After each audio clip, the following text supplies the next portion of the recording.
আচ্ছা, রোজ রোজ যে মেথির শাকটা নিয়ে আসছো, মেথির শাকের কি করি বলো তো? কেন, শাক দিয়ে মাছ নয়, মাংসের কোনো রেসিপি বানাও। আবদার যখন করেই ফেললে, নাও করেই ফেলি একটা রেসিপি। সর্ষের তেলে গরম মশলা আর শুকনো লঙ্কা ফোড়ন দিয়ে পেঁয়াজটা লাল লাল করে ভেজে নিয়েছি।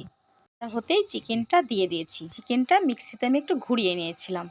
চিকেনটা কিছুক্ষণ একটু ভাজা টাইপের করে তারপরে আদা রসুন আর কাঁচা লঙ্কাটা বাটা দিয়েছি। তারপরে আদা রসুন কাঁচা লঙ্কার যে গন্ধটা চলে গেছে, তখন টমেটো দিয়েছি আর হলুদ গুঁড়ো, সামান্য লঙ্কার গুঁড়ো আর একটু ঝাল করার জন্য আবদারের মেথির শাকটা কেটে দিয়ে দিয়েছি।